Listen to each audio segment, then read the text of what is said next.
ఓం గం గణపతియే నమ. ఓం నమ శివాయ. ఓం శ్రీమాత్రే నమ. సర్వమంగళ మాంగళ్యే శివే సర్వార్థ సాధకే శరణ్యే త్రయంబకే దేవి నారాయణ నమస్తే. అందరికీ నమస్కారం. అందరికీ నూతన సంవత్సర శుభాకాంక్షలు, ఆంగ్ల నూతన సంవత్సర శుభాకాంక్షలు ప్రేక్షకులందరికీ. అయితే మనకి ఇంతకు ముందర లాస్ట్ టైంలో నేను ఒక్కొక్క రాశి వాళ్ళకి 2025 ఏ ఏ రాశుల వారికి ఎలాంటి ఫలితాలు వస్తాయి, అవి మన తెలుగు పంచాంగంతో సంబంధం లేకుండా కేవలం ఆంగ్ల సంవత్సరం దాని ప్రకారం మనము ఏ ఏ రాశులకి ఏ ఏ మార్పులు జరుగుతాయి, ఎలా ఉంటుంది, ఇవన్నీ నేను ఇన్డెప్త్గా చెప్పాను లాస్ట్ వీడియోలో. సో ఈ రోజు ఏంటంటే మనము త్వరలోనే మనకి ఏ రాశులు ఎఫెక్ట్ ఎలా వస్తున్నాయి, ఏవి ఎలా ఎలాంటి మార్పులు వస్తున్నాయి అని చూసినట్టయితే మనకి ముఖ్యంగా మార్చ్లో షష్టగ్రహ కూటమి అనేది జరుగుతోంది. క్రితం మనకు 2019 సంవత్సరంలో కూడా షష్టగ్రహ కూటమి ద్వారా మీకు అందరికీ తెలిసిందే, మనకందరికీ ఎంతోమంది జ్యోతిష్ శాస్త్ర నిపుణులు మరియు శాస్త్రవేత్తలు ఎన్నో రకాలుగా చెప్పారు. ఖచ్చితంగా ఏదో సంఘటన జరుగుతుంది, అది మానవాతీతానికి పెద్ద ఆటంకాలు తెస్తుంది అని చెప్పేసి ఖచ్చితంగా చెప్పాము కూడా.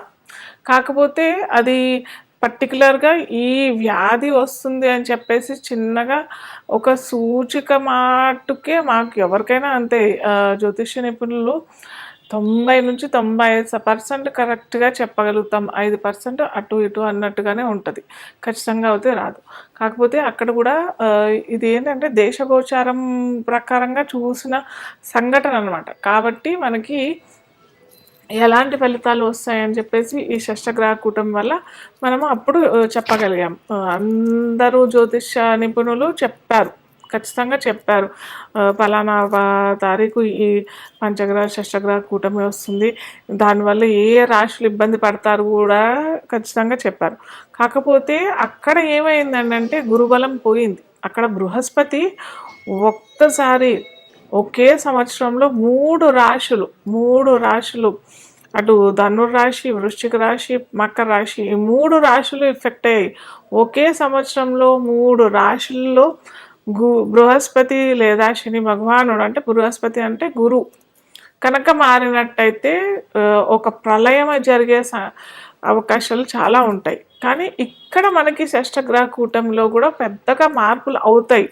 అంటే దేశగోచారము మనము ముఖ్యంగా మనం చెప్పేది ఈ షష్టగ్రహ కూటమి, దేశగ్రహ గోచారము ప్లస్ రాజకీయవేత్తలకి రాజకీయాలు ఎలా అవుతాయి, వాటి వల్ల ఎలాంటి ఫలితాలు వస్తాయి అనేసి మనము ఈ తూచాతాయిగా మనం చెప్పగలుగుతాం.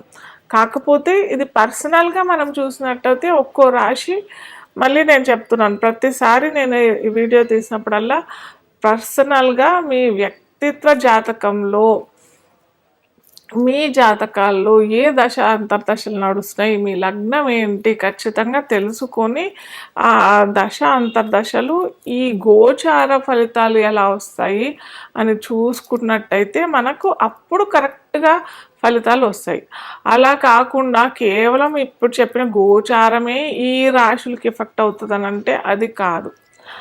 దాంట్లో ఓన్లీ 50 నుంచి 60% లేదా ఒక్కోసారి 50% రిజల్ట్స్ కూడా రావు, మనకి ఫలితాలు అంతగనం రావు.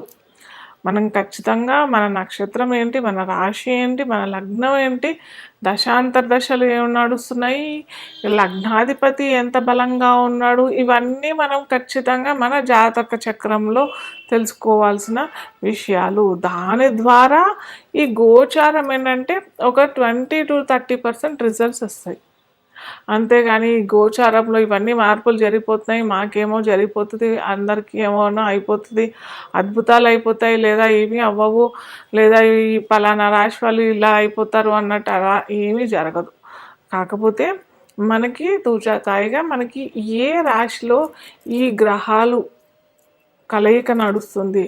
యాక్చువల్గా గ్రహ కూటమి అంటేనే షష్టగ్రహం అంటే 6 గ్రహాలు కూటమి అంటే కలుసుకొని ఆ రాశిలో అది కూడా 2 రోజులే జరుగుతుంది సంఘటన. ఎందుకంటే ప్రతి 2.5 రోజులకి చంద్రుడు మారిపోతాడు. చంద్రుడు ఒక రాశి నుంచి ఇంకో రాశికి మారిపోతాడు.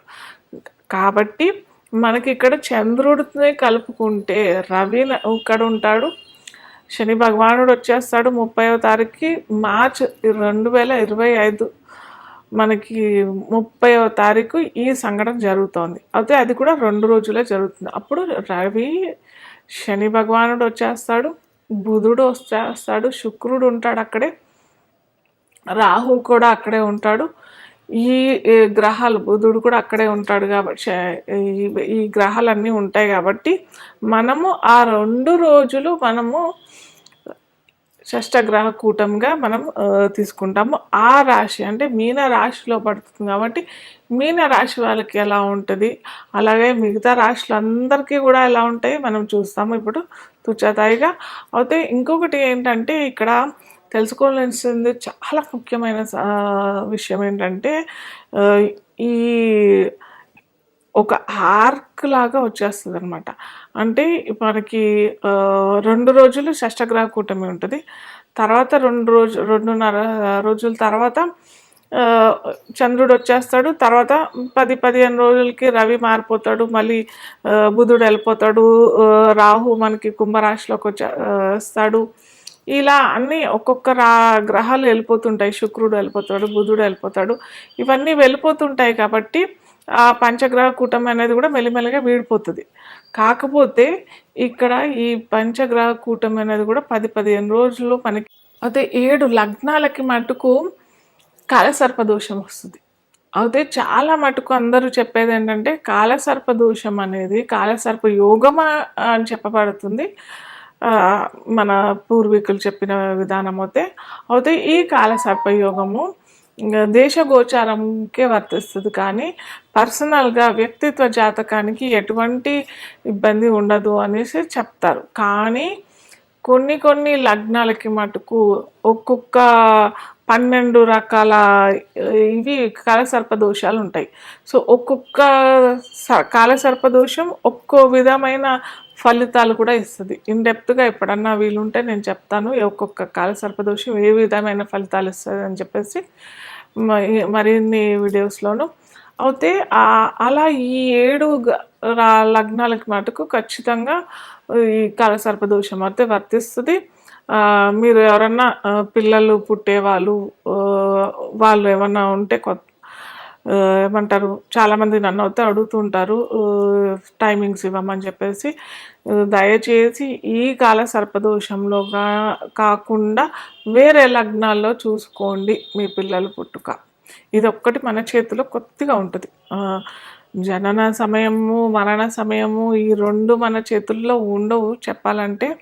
కాకపోతే మన మానవ ప్రయత్నం ఏదైనా చేయాలని అంటే మటుకు ఇది మన చేతుల్లో ఉంటుంది. కాస్త చూసి చేసుకోండి.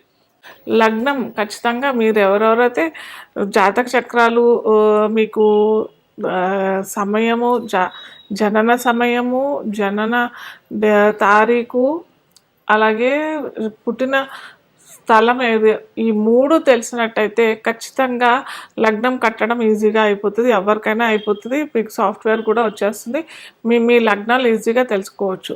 సో ఫస్ట్ మనం చెప్పేది ఏంటంటే లగ్నం, మేష లగ్నం తెలియకపోతేనే రాశి అంటే ఒక 30-40 సంవత్సరాల క్రితం పుట్టిన వాళ్ళది ఒక్కోసారి టైం ఉండదు కదా, వాళ్ళ టైం నోట్ చేసుకోరు. సో అలాంటి వాళ్ళకి ఓకే రాశి తీసుకున్నట్టయితే మటుకు వీరికి ఏంటంటే వ్యయస్థానంలో 6 గ్రహాలు ఉంటాయి. సో వ్యయస్థానంలో 6 గ్రహాలు. అలాగే వీరికి ఏంటంటే గోచారంతో సంబంధం లేదు. అంటే ఆల్రెడీ మనం పుట్టిన వాళ్ళకి మేషలగ్నం మేషరాశి తీసుకున్న వాళ్ళకి ఏంటంటే ఆల్రెడీ పుట్టేశారు కాబట్టి వీరికి ఈ కాలసర్ప యోగం అనేది కాలసర్ప దోషం అనేది ఎఫెక్ట్ అవ్వదు. యాక్చువల్గా ఈ లగ్నంలో ఎవరన్నా శిశువు జన్మిస్తే వాళ్ళకి ఈ కాలసర్ప దోషము ఎఫెక్ట్ అవుతుంది. సో అలాగే మనం చూసుకున్నట్టయితే ఈ మేష లగ్నంలో వారికి కేవలం వ్యయంలో 6 గ్రహాలు ఉంటాయి కాబట్టి ఏంటంటే ఖర్చులు ఎక్కువగా అయిపోయే అవకాశాలు చాలా ఉంటాయి. అటు ఫైనాన్స్ రంగంలో ఉన్న వాళ్ళకైనా కానీ అటు ఉద్యోగ రంగంలో ఉన్నవారికైనా కానీ, ముఖ్యంగా చెప్పాలంటే పోలీస్ సంస్థ, లాయర్స్ ఇలాంటి వాళ్ళకి కొద్దిగా ఖర్చులు పెరిగిపోయే అవకాశాలు చాలా ఉంటాయి. దుబారా ఖర్చులు, అన్‌వాంటెడ్ ఎక్స్‌పెన్సెస్, హాస్పిటల్ ఖర్చులు ఇలాంటి అన్నీ కూడా ఉంటాయి.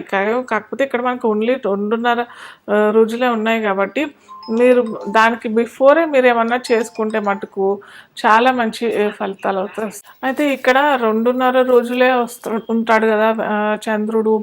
దానివల్ల ఎంత ప్రభావం ఎందుకు పడుతది అని అనుకుంటే, ఇక్కడ మేష లగ్నానికి అధిపతి కుజుడు. అయితే నేను ఇంతకు ముందర కూడా చెప్పాను. కుజుడు మనకి జూన్ దాకా నీచ రాశిలోనే ఉంటాడు. సో, దెబ్బలకి కారకుడు లేదా సడన్‌గా ఆకస్మికంగా ఏదన్నా అయిపోవడము, జబ్బులకి ఇవన్నిటికి కారకుడు ఆయన కాబట్టి, ఈ మేషలగ్నం వాళ్ళు చాలా జాగ్రత్తగానే ఉండాలి. అయితే దానికేంటంటే పరిహారం చేసుకోవాలనంటే, దానికి చక్కటి పరిహారం ఏంటంటే, సుబ్రహ్మణ్య స్వామి ఆలయానికి ప్రతి మంగళవారము వెళ్ళండి. అలాగే సుబ్రహ్మణ్య అష్టకం ప్రతిరోజు చదువుకోండి. ఇది తూచా తప్పకుండా చేసుకుంటేనే మనకి ఈ కుజుడు బలంగా లేదు కదా, లగ్నాధిపతే బలంగా లేనప్పుడు ఇవన్నీ గ్రహాలు విపరీత గ్రహాలు వాటి ఫలితాలు మనకి ఇస్తాడు కదా. సో అందుకని చేసుకోవాలని చెప్తున్నాను.